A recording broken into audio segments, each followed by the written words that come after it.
Hello everybody, welcome back. This is Moist Footprints. In today's video, we are not going to be traveling, but I wanted to share a short video on how to make a face mask. I know things are pretty crazy out there. I hope everybody is staying home and staying safe. I made some masks for the nursing home and for the hospitals in my area, so I decided to make some for my family also, using some fabric that I had already. This was something I was going to use for a fish extender during my Disney cruise, so I wanted to make these for my kids. Supplies that you'll need is fabric, elastic or hair ties, thread, scissors, and pins. I did want to show you, if you can't find elastic in the stores, there's other things you can use. I did end up using a lot of these hair ties, and then I had this stretchy ribbon that went along greatly with the Disney characters. I cut my fabric 8 by 8 inches with 3 layers. This cotton was pretty thick, so I didn't have to use many layers. Next, I just cut off the metal piece off of the stretchy hair tie, and then you have to pin the hair tie at the top here. And I can, as you see here, I'm going to flip it around so I can pin the fabric together. And you just pull it out and you pin the other end on the opposite side of the fabric.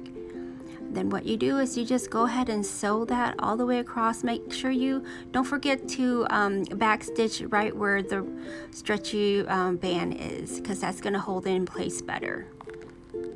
For the first couple masks that I made, I did use the pins to hold down the elastic and the cloth together, but then I found as I was doing it that it was just easier to just hold all the pieces together with my hands.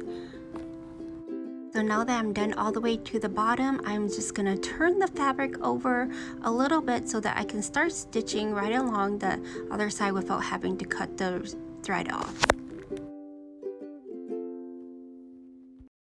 After you're done with the main stitching, you're going to want to put zigzags right along the main stitching just to make it a little bit stronger.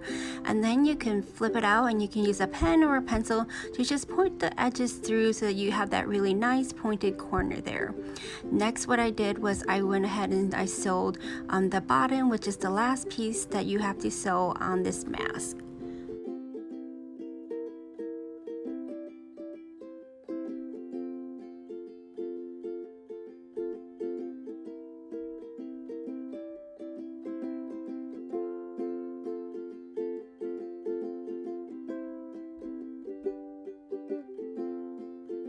This next step was optional. You could fold it in half and make your pleats and then go ahead and sew it, or I found that it was a lot easier and prettier if you went ahead and ironed it and then you ironed out your pleated sides before sewing it together. So I found that this was a really nice process because it made everything nice and even and easy to work with.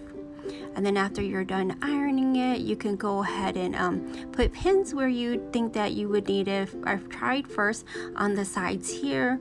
I felt like the needles were in my way. So after I did a couple of them with the needles on the side, I found that putting the needles in the middle was actually the best for me. And just remember, when you're sewing it, make sure you backstitch right at the edge so that it stays together really well and it keeps it really strong.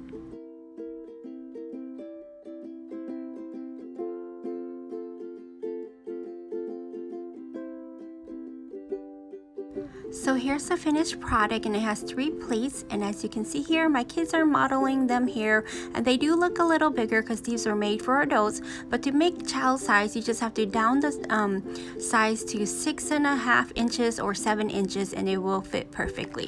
Thank you for watching. Have a great day.